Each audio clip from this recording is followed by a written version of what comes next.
र अहिले चाहिँ मसँग हुनुहुन्छ हाम्रो यस सपपोखरी गाउँपालिकाका उपाध्यक्ष लक्ष्मी चापागाईजी हुनुहुन्छ। उहाँलाई यो भिड सम्बन्धी यत्रो भिड किन भइरहेको छ भन्ने बारेमा थोरै म यहाँनिर चाहिँ लिइरहेको छु है त। दिदी नमस्ते। नमस्कार। हजुर यहाँनिर चाहिँ यत्रो भिडभाड भइरहेछ, यत्रो पानी परिरहेछ, यहाँ चाहिँ के को लागि यो यत्रो भिड भइरहेछ र यहाँ चाहिँ के हुँदैछ र दिदी तपाईँको मुखबाट थोरै खुलासा। सबैजनालाई नमस्कार। हजुर। लक्ष्मी चापागाई सभापोखरी गाउँपालिकाको उपाध्यक्ष। हजुर। हामीले चाहिँ नेपाल सरकारले निर्णय गरेर यो राष्ट्रिय परिचय पत्र अनिवार्य गरे अनुरूप चाहिँ सङ्खुवासेवा जिल्लाको चाहिँ एउटा दुर्गम पालिका पर्छ सभापोखरी गाउँपालिका। त्यसैले हामीले सिडिओ कार्यालयमा गएर समन्वय गरेर जिल्लामा विभिन्न ठाउँमा यो चाहिँ अभियान सञ्चालन गर्ने क्रममा चाहिँ हाम्रो दुर्गम पालिका भएको हिसाबले चाहिँ पहिले यहाँ राष्ट्रिय परिचय पत्र बनाउनका निम्ति अशक्त, अपाङ्ग, वृद्ध, वृद्धा लगायत सबै नागरिकलाई चाहिँ सजिलो होस् भनेर आफ्नै घर दैलोमा पालिकामा ल्याएर चाहिँ हामीले यो राष्ट्रिय परिचय पत्र निर्माण गर्ने क्रममा छौँ हामी आज। हजुर। अनि यो राष्ट्रिय परिचय पत्र बनाउनको निम्ति अब धेरैजना टाढा टाढाबाट आउनुभएको छ, ज्येष्ठ नागरिकहरू हुनुहुन्छ, अपाङ्ग हुनुहुन्छ। अनि उहाँहरूलाई चाहिँ वडामै हामीले सुविधा दिन सकेको भएदेखि अलिक कस्तो हुन्थ्यो, अलिक सजिलो हुन्थ्यो कि भन्ने यहाँको नागरिकहरूको भनाइ छ। के छ त्यस बारेमा चाहिँ तपाईँको? एकदमै महत्त्वपूर्ण प्रश्न गर्नुभयो हजुरले, यसको लागि धेरै धन्यवाद।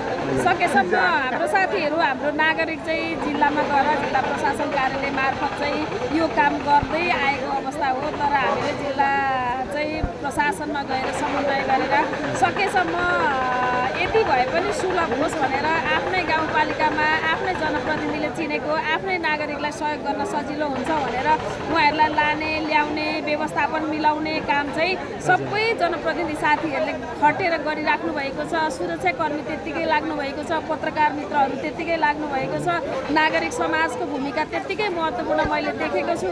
र आगामी दिनमा चाहिँ छुटेका चाहिँ आज छुटेकालाई फेरि हामी कसरी व्यवस्थापन गर्ने भन्ने कुरामा हामी सल्लाह पनि गर्दैछौँ। र यो भिड देख्दाखेरि चाहिँ हामीले सकेसम्म ओडामा नै लानुपर्ने थियो, तर ओडामा चाहिँ जिल्ला प्रशासनको कर्मचारी प्राविधिक टोलीले चाहिँ समय दिन नसकेकोले अहिले हामीले पालिकामा राखेका छौँ। र भाग्यलाई टार्गेट गरेर दुर्गम पालिका मध्येको पनि दुर्गम ओडालाई चाहिँ टार्गेट गरेर हामीले 5 नम्बर ओडाको लागि सिक्किमको कार्यालयमा हामीले भोलिलाई तय गरेका थियौँ। तर भोलिको लागि चाहिँ त्यसलाई यो भिड देखेर आउने जति सबै नागरिकलाई राष्ट्रिय परिचय दिनको लागि चाहिँ हामीले तत्कालै अब बैठक बसेर समय चाहिँ थप्ने कुरा चाहिँ प्रयास गरेका छौँ। हस्। अनि अब यहाँको नागरिकहरूले अब अस्तिको दिनै हामीले त पेसेको अझै पनि आएको छैन, अलिकति के हो सिस्टम नै छैन, गडबड भइरहेछ। यहाँ त ज्येष्ठ नागरिकहरूको पनि एकै ठाउँ छ। अनि अब भर्खर अहिलेको युथहरूको पनि एकै ठाउँमा त्यो डकुमेन्ट छ, त्यो भएको कारणले गर्दा हाम्रो त पालै आएको छैन, 2-3 दिन भइसक्यो भन्ने खालको पनि जनगुनासाहरू यहाँ देखियो। त्यो बारेमा चाहिँ तपाईँको के छ धारणा?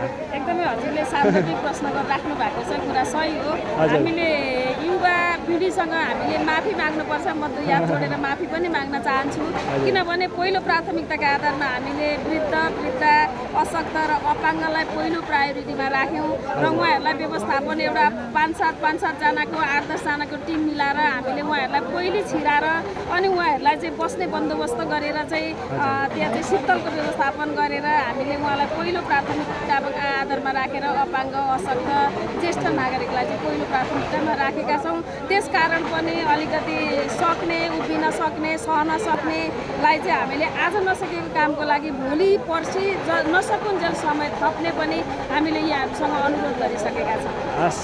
हजुरले यति इम्पोर्टेन्ट समय मलाई दिनुभयो र यहाँ गुनासोहरूलाई अब जनगुनासोहरूलाई मैले पनि उठाउने एउटा मौका पाएँ, तपाईँलाई भेटेर खुसी लाग्यो। तपाईँलाई धेरै धेरै धन्यवाद है त।